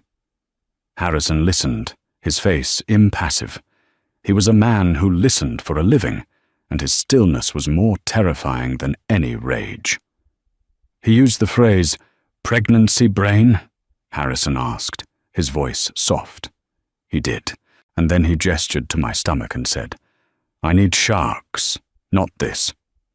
Harrison closed his eyes for a moment. When he opened them, the blue had turned to ice. "Julian Vance, I remember him. Wharton, same as you. Top of his class. I thought he was hungry. I didn't realize he was depraved." This had all been Clara's idea. A year ago, she had been a rising star at a rival firm, already a junior partner. But she'd been hearing things about her father's company. Rumors, whispers of a toxic Shark Tank culture that had taken root since his retirement. Talk of bullying, of shady accounting, of good people being pushed out. "It's my legacy, Dad," she had told him. "It's our name on the building. I won't let it be rotted from the inside. She'd had one condition. She would go in with her mother's maiden name, Hayes. No one would know who she was. She'd start as a floater, learn the systems, and find the source of the rot. Her father had argued, but she was as stubborn as he was. Her credentials were so good, she was placed as Julian Vance's secretary within a month. His reputation as a difficult manager was legendary, and no one else would take the job. I thought he was just an arrogant bully, Dad, Clara said, sipping her water. But this is criminal. Serafina Croft and he, they're stealing. Stealing? Harrison sat up. You have proof? More than proof, Clara said. She walked to the desk and pulled out a slim, encrypted flash drive. Julian thought I was reading baby magazines. I was running forensic accounting on his discretionary marketing funds, the ones he directs to Serafina. She plugged the drive into a laptop. Serafina isn't just his mistress. She's his launderer. 3 months ago, she incorporated a shell company, Croft Media Solutions. Since then, Julian has approved over $4 million in consulting fees to this company. The invoices are for market synergy analysis and brand strategy. They're boilerplate nonsense. She pulled up another file. Here are the bank transfers from Croft Media Solutions to an offshore account in the Caymans, an account held by a holding company. And guess who the sole director of that holding company is? Julian Vance, Harrison finished, his voice grim. He wasn't firing me because I'm pregnant, Clara said, the pieces clicking into place. He was firing me because I was there. I was the one who processed his expense reports. I was the one who saw the invoices. He and Serafina, they thought I was just a dumb, pregnant secretary. They got sloppy. They were afraid I was getting too close. The North Star package, Harrison said. It wasn't just to get you fired. It was a distraction, a big, messy, public execution to draw everyone's attention away from the real crime. Exactly. And they used my pregnancy as the perfect, believable excuse for my incompetence. Harrison stood and walked back to the window. The silence in the room was heavy. David Morrison, Harrison finally said. He's a good man, but he's blind. He wants to see the best in people. He let this happen. What do we do now? Clara asked. Harrison turned. The kindness was gone from his face, replaced by the cool, lethal focus of the architect. Now? Now we remind them whose name is on the building. He picked up his phone. Robert, get the jet ready. We're going to the office, and call an emergency meeting of the entire board of directors. Tell them, Harrison Hayes is back. He looked at his daughter, a fierce pride in his eyes. And Clara, it's time for you to change out of your secretary's uniform. You're going to need your Wharton suit for this. Julian Vance felt like a king. He had slept the sleep of the victorious. The North Star deal was a disaster, yes, but he had already spun it. He had spent all of Friday afternoon in crisis meetings with David Morrison, the CEO. David, I am shattered, Julian had said, a masterpiece of feigned grief. I trusted her. I think I was too sensitive to her condition. I didn't want to add to her stress, so I wasn't as vigilant. I blame myself. Morrison, a man who valued empathy, had bought it. It's a terrible lapse, Julian, but you're right. The timing, it's a mess. Don't worry. Our lawyers will handle the fallout. You just focus on the partnership. We need your leadership. The partnership. It was still his. He had cut the liability, and he was being rewarded for it. Now it was Monday morning. He walked into the lobby of the Vanguard Tower, his $3,000 leather shoes clicking on the granite. He nodded curtly to the security guard, his mind on Serafina, who was already upstairs. She had officially moved her things to Clara's old desk, right outside his glass cube. Everything was in its right place. The elevator was packed with junior analysts, all of whom went silent when he stepped in. He was a god to them. Terrifying, but a god. When he stepped out onto the 50th floor, however, the atmosphere was wrong. It wasn't the usual Monday morning hustle. It was silent, tense. Mary, the older assistant, was at her desk, her eyes red. When she saw Julian, she gave him a look of such pure, unadulterated contempt that it actually made him pause. "Good morning, Mary," he said. Mary just turned back to her screen. He shrugged it off. He walked toward his office. Serafina was not at her new desk. Strange. Then he saw it. An email flagged "Urgent Mandatory" had arrived at 8:01 a.m.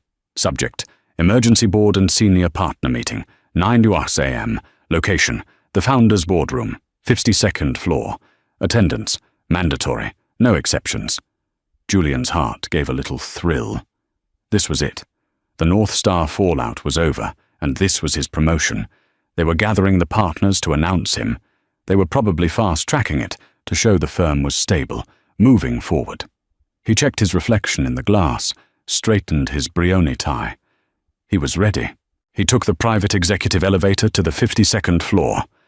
This floor was for board meetings only.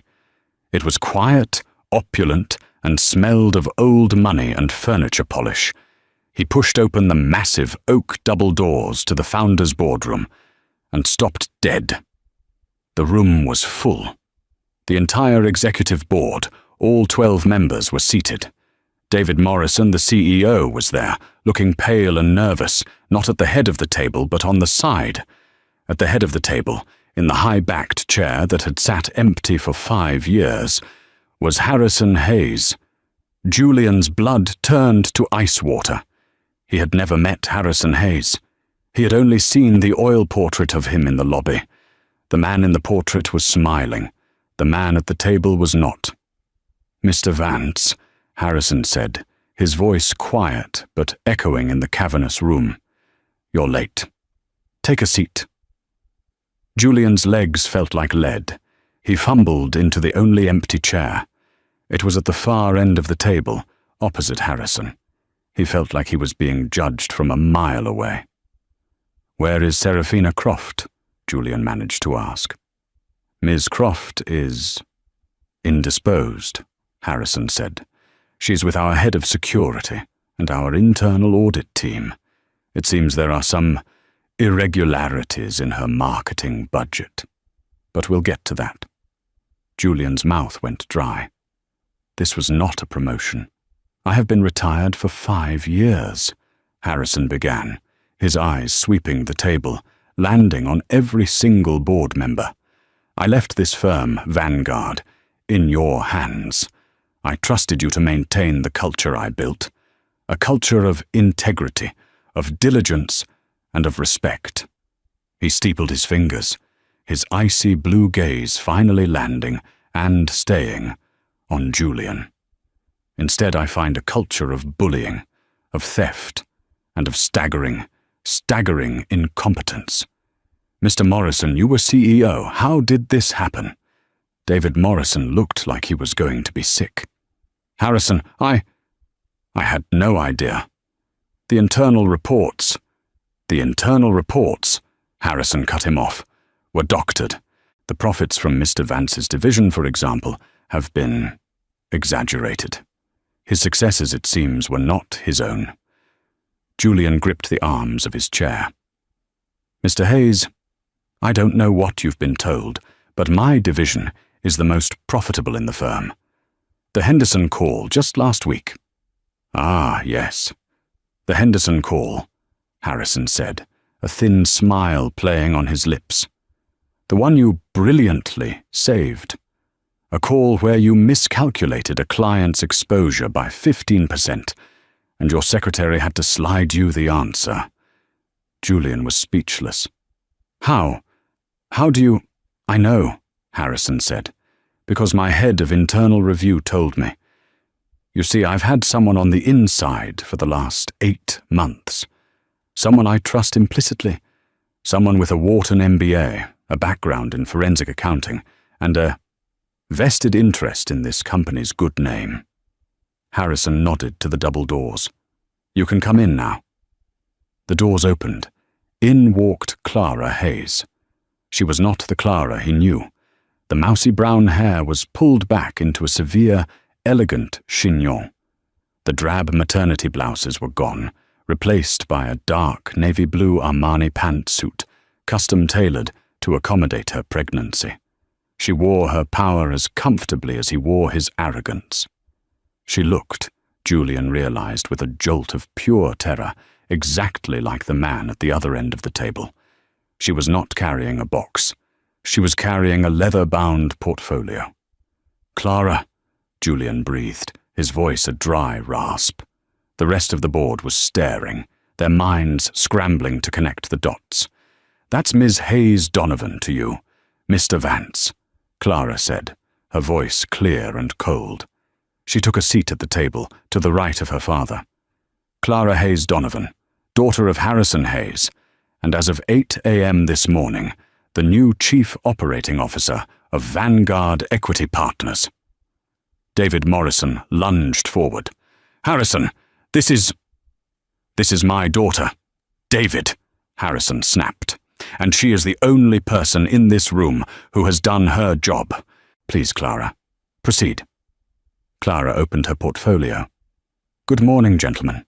For the last 8 months, I have been working as an executive assistant to Mr. Vance. My father and I were concerned about the cultural rot that was eroding this firm's foundation. We were right to be. She looked directly at Julian. Her eyes were not angry. They were worse. They were diagnostic. Mr. Vance, she began, on Friday, you fired me for gross negligence, specifically for failing to courier the North Star acquisition documents. You didn't send them, Julian stammered, falling back on his lie. You left them in your desk. Serafina found them. No, Clara said flatly. I did not. On Wednesday, at 4:51 p.m., I personally logged the package and placed it in the mailroom's secure bin. At 5:37 p.m., she nodded to a man in the corner who dimmed the lights and turned on the large projector screen. Ms. Serafina Croft entered the mailroom. The screen lit up with grainy, time-stamped security footage. Serafina clear as day, distracting the clerk and stealing the red envelope. A collective gasp went around the room. At 7:14 p.m., Clara continued, as the footage changed. Ms. Croft and Mr. Vance are seen entering his office. At 7:19 p.m., Ms. Croft is seen logging into my terminal, using my credentials. She proceeds to delete my confirmation email and the courier appointment. The video was silent, but the implications were deafening. Julian was white.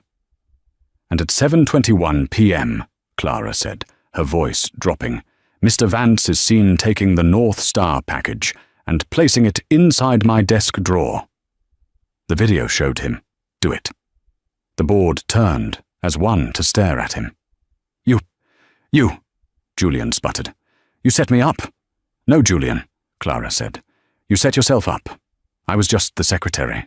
I was just the hormonal, forgetful, pregnant woman. You never, ever thought I'd be a threat. You never thought I mattered. You were so blinded by your own arrogance and your affair that you committed mail fraud and conspiracy right in front of a security camera.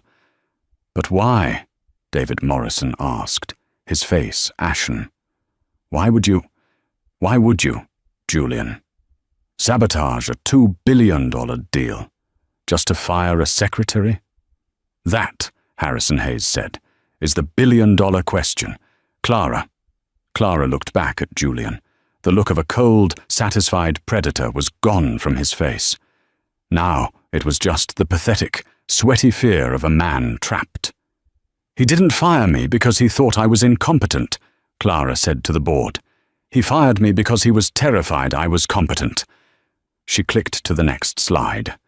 It was a complex flowchart of bank accounts. Julian Vance and Serafina Croft were not just having an affair, Clara announced. They were embezzling. For the last 3 months, Mr. Vance has been approving ghost invoices from a shell marketing company. That company, Croft Media Solutions, was founded by and is solely owned by Ms. Croft. In 90 days, they have siphoned $4.2 million from this firm. She pointed to a line item. This $4.2 million was then wired to a holding company in the Cayman Islands, a holding company named J. Vance Capital. Ring any bells, Julian? Julian Vance made a sound, a low, strangled noise. I processed those invoices, Clara said. I saw the signatures. You got sloppy, Julian. You thought I was too stupid or too distracted by my condition to notice that you were approving multi-million-dollar invoices on a Friday afternoon without a single line of due diligence. You fired me to stop me from talking. You fabricated the North Star crisis to make my firing so spectacular, so public, that no one would ever believe a word I said. I would just be the crazy, pregnant secretary who cost us all.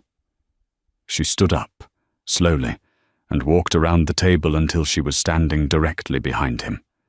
He was frozen, staring at the screen that showed his financial ruin. You didn't fire me for your mistress, Julian, she whispered, so only he and the man next to him could hear. You fired me for your greed. You just used my pregnancy as your excuse. You gestured to my child, my son, and called him a liability. You called me this. She moved back to her seat. Mr. Vance, you are a thief. You are a conspirator.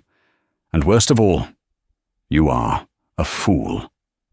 The heavy oak doors of the founder's boardroom shut with a final, damning click.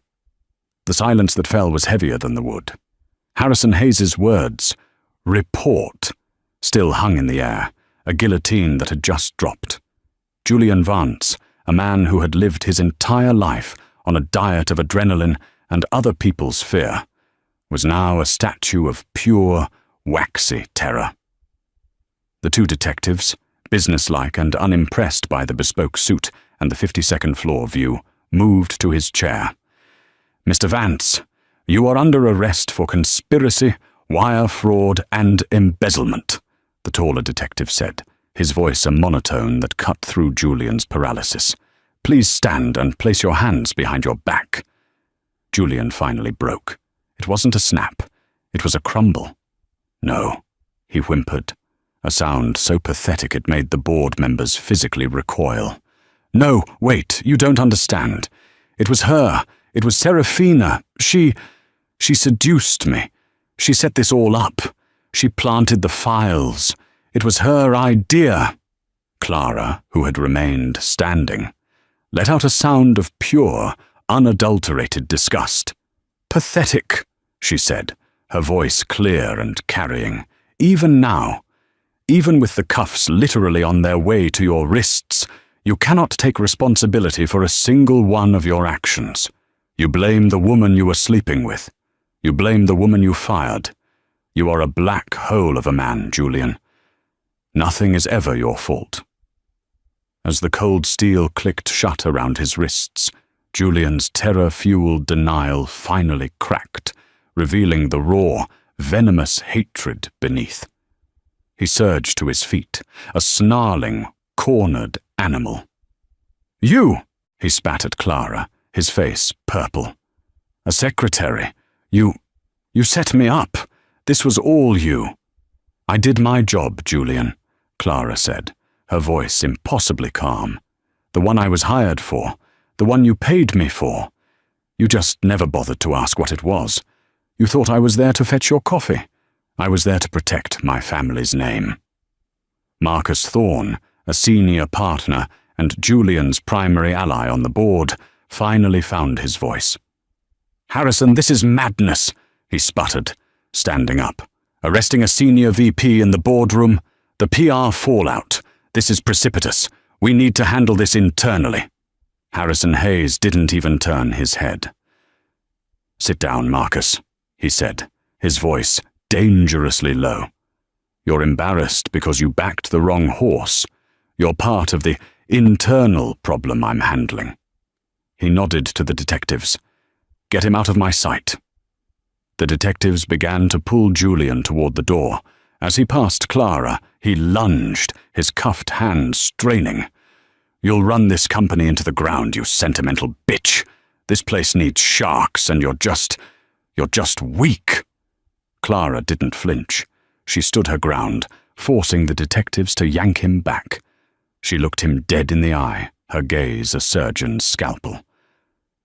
"My sentiment, Julian, is the one variable your arrogant mind never accounted for. My sentiment is for the 4,000 employees whose futures you gambled with. My sentiment is for the name my father built. You only accounted for your wallet. Enjoy your new accommodations. I hear the views are terrible." His shriek of rage was cut off as the doors closed behind him. The room exhaled. Harrison Hayes let the silence stretch for a beat before he spoke.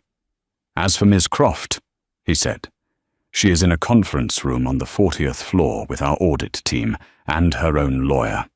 Faced with the video evidence, she has already provided a full confession, attempting, like Mr. Vance, to pin the entire scheme on him.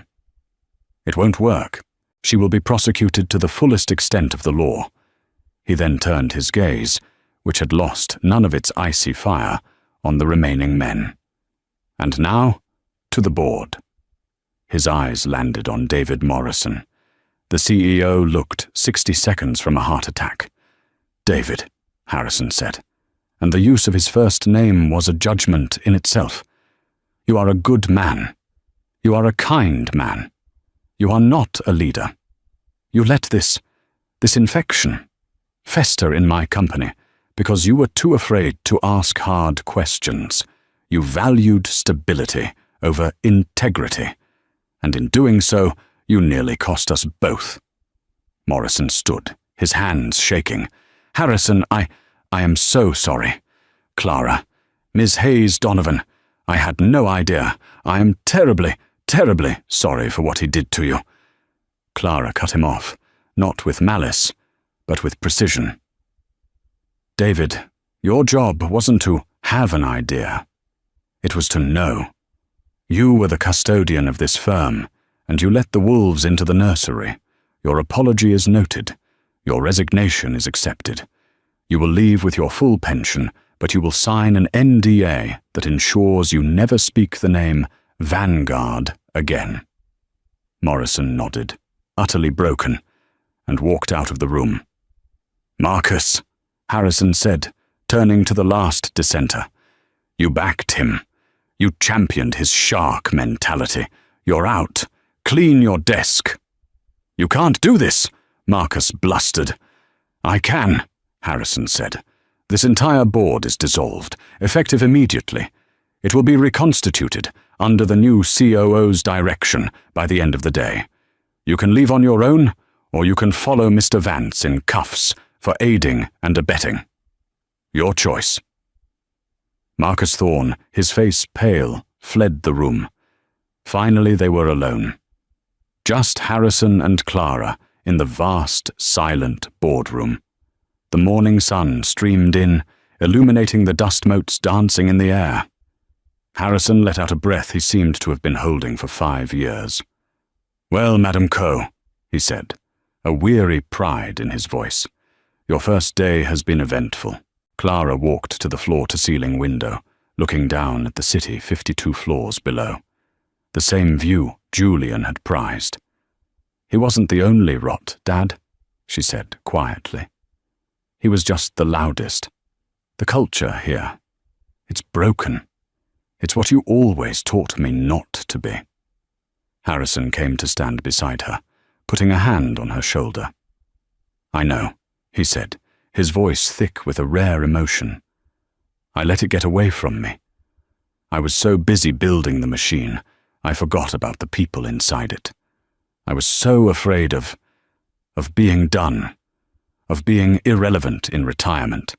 I let profit become a substitute for purpose." He turned to her, his blue eyes searching hers. "That's why you are the new COO, not me. I'm going back into retirement, for real this time. This is your firm now, Clara. Fix it." Clara put her hand over his, her other hand resting on her belly. "I'm scared, Dad. It's so broken. And with the baby." "Your pregnancy isn't a liability, Clara," he said fiercely, echoing her earlier words. "It's a perspective. It's your greatest asset. You're not just building for the next quarter. You're building for the next generation. That's what I lost. That's what you'll bring back. Now, shall we go reintroduce you to your new team?" They walked together to the 50th floor. The atmosphere was a funeral. The entire floor was frozen, watching them. They saw Julian's glass cube, now empty. They saw security guards boxing up Seraphina's things from Clara's old desk. Clara walked to the center of the floor.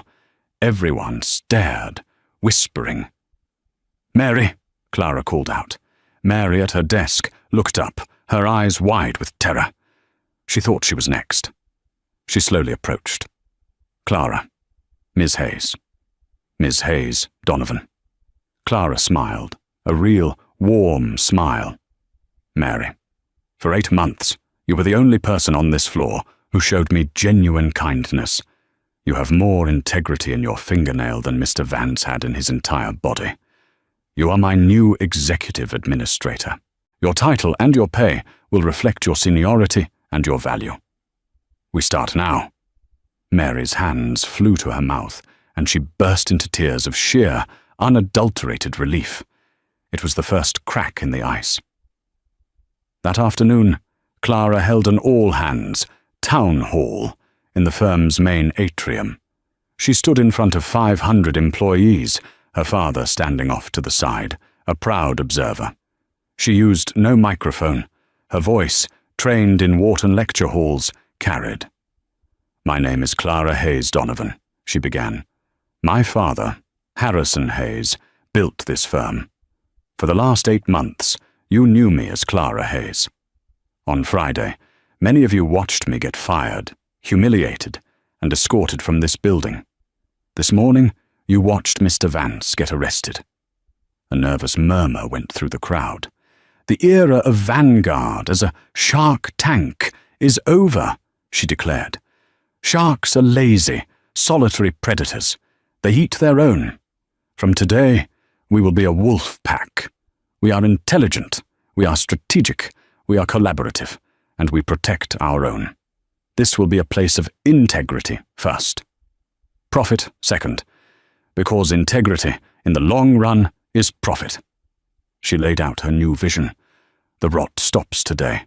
I am firing every manager in this firm with a credible HR complaint of bullying or harassment.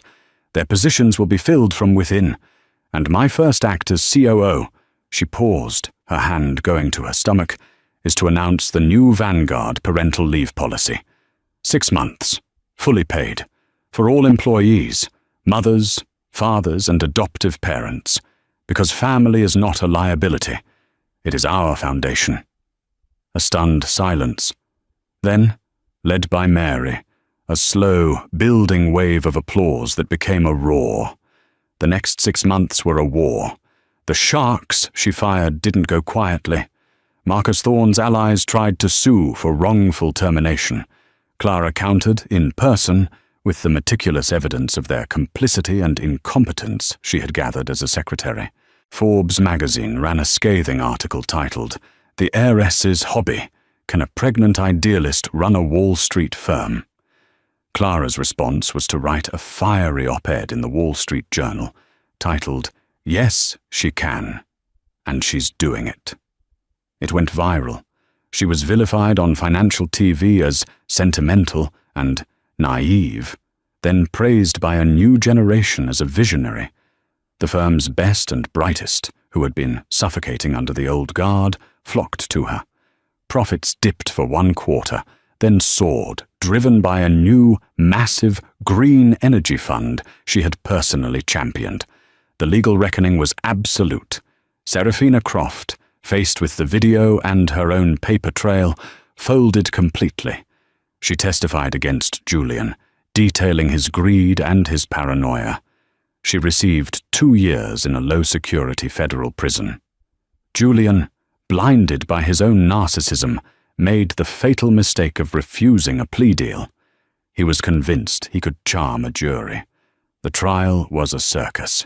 He painted himself as a visionary, betrayed by a spurned lover and a conniving secretary.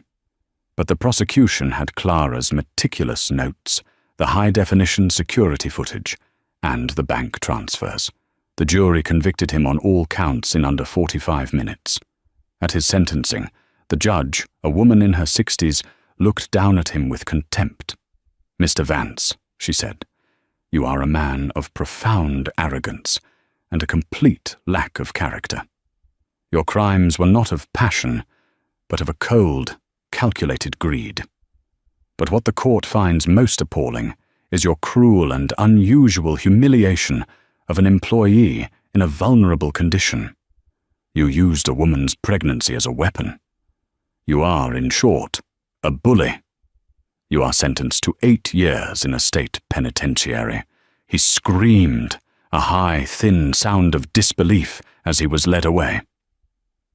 8 months after the boardroom coup, the 50th floor was unrecognizable. It was bright. The glass cube of Julian's office had been dismantled, replaced by a large, open-plan collaborative workspace. People were talking, laughing, arguing over whiteboards. Clara sat in her new office, a warmer space with comfortable chairs, on the same floor as her team. She was on a conference call, finalizing the acquisition of a tech startup. Her desk was covered in reports, but also a small, silver-framed sonogram. She was in mid-sentence when she stopped, her breath catching. She smiled, a small, tired but triumphant smile. Mary, now her unflappable chief of staff, noticed immediately. "Ms. Hayes, is it?" "It is," Clara breathed, closing her laptop. "Call my husband, and tell the Tokyo board. The call will have to be rescheduled for tomorrow morning. My son has decided on an earlier-than-expected arrival." Harrison Hayes met her at the elevator, holding a brand-new baby carrier, beaming. "Ready, Madam Coe?" "More than ready, Dad," she said, squeezing his arm. As the elevator doors closed, the floor didn't panic. They didn't whisper. They stood, and they applauded their leader. Clara Hayes Donovan had built a company that could run without her for a few hours, or a few months. The new foundation was strong. It wasn't built on fear. It was built on trust. What a story of karma and consequences. It just goes to show that you never, ever know who you're talking to. Julian's arrogance and cruelty weren't just his moral failing. They were his financial ruin. He saw a pregnant secretary as a weak, disposable problem, but he was actually abusing the most powerful person in the building. Clara proved that true strength isn't about yelling, bullying, or wearing an expensive suit. It's about intelligence, patience, and knowing exactly when to make your move. She didn't just get revenge. She rebuilt an entire company in her own, stronger image. What did you think of Julian's takedown? Was it satisfying? Let me know in the comments what your favorite part of the story was. If you loved this story, please hit that like button. Share this video with someone who needs to see justice served, and make sure you subscribe to the channel so you never miss another real-life drama. We have new stories coming every week. Thanks for listening.